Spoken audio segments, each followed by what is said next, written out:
Vladimir Poutine, sous pression, choisit la fuite en avant. C'est le titre ce soir du journal Le Monde. Son allocution de ce matin représente réellement une escalade, Patrick ? C'est d'abord une escalade dans le mensonge et le délire paranoïaque, puisque Poutine a expliqué ce matin aux Russes qu'il était intervenu parce que l'Ukraine voulait se doter de l'arme nucléaire pour détruire la Russie, que son armée fait face à des néo-nazis dirigés par des commandants de l'OTAN qui veulent raser Moscou, que la Russie va annexer les territoires ukrainiens qu'en réalité elle ne contrôle pas, ou plus, en tout cas pas en totalité, que cette nouvelle frontière sera défendue par tous les moyens, y compris nucléaires, et tout cela sans admettre le moindre échec militaire. L'impression laissée est celle d'une perte des réalités ou d'une sorte de monde parallèle, et vu d'ici, ce n'est pas le moins inquiétant. Il y a une décision concrète, la mobilisation des réservistes. Oui, les spécialistes de la Russie relèvent qu'il s'agit de la première mobilisation militaire depuis la Seconde Guerre mondiale.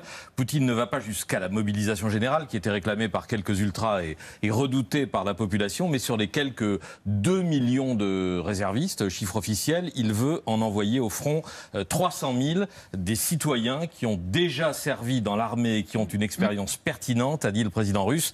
A priori, ce sont des enrôlés volontaires, mobilisés pour défendre, selon Poutine, une patrie en danger. Уважаемые друзья, сегодня наши вооруженные силы, как уже говорил, действуют на линии боевого соприкосновения, которая превышает 1000 километров.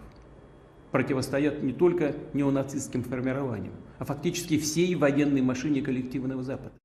D'où cette mobilisation partielle et bien entendu obligatoire. La Douma a voté lundi une loi qui punit de 3 ans de prison les citoyens qui refuseraient de répondre à une convocation de l'armée. Mais les Russes sont-ils prêts à aller combattre en Ukraine ? Les volontaires pour être réservistes ne le sont pas forcément pour se faire tuer en Ukraine. En tout cas, une partie d'entre eux cherche à y échapper ou à fuir le pays. On l'a observé dans le remplissage des avions vers Istanbul et Yerevan, ou sur le prix des billets qui a explosé sur plusieurs destinations, même s'il serait exagéré de parler d'exode, ou encore on l'a vu aussi dans l'explosion des roquettes sur le Google russe, comment quitter la Russie ou même comment se casser un bras.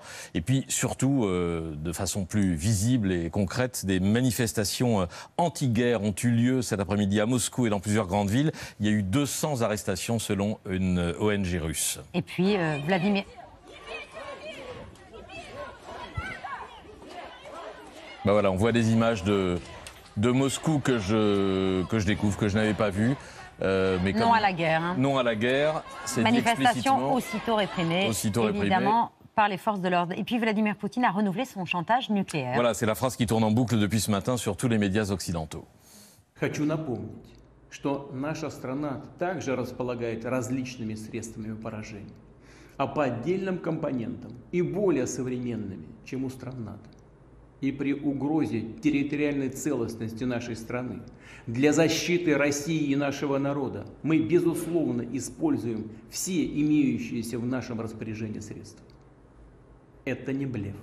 C'est pas du bluff, je peux appuyer sur le bouton, c'est évidemment très impressionnant, mais c'est une rhétorique que Poutine agite en permanence depuis l'invasion de l'Ukraine, et même avant l'invasion, il avait eu exactement les mêmes phrases lors de sa conférence de presse, enfin qui n'était pas une conférence de presse, c'était une double déclaration aux côtés d'Emmanuel Macron à Moscou, ce qui ne veut pas dire qu'il ne faut pas prendre ces menaces au sérieux, je laisse ça aux spécialistes que vous êtes, mais ce chantage est permanent.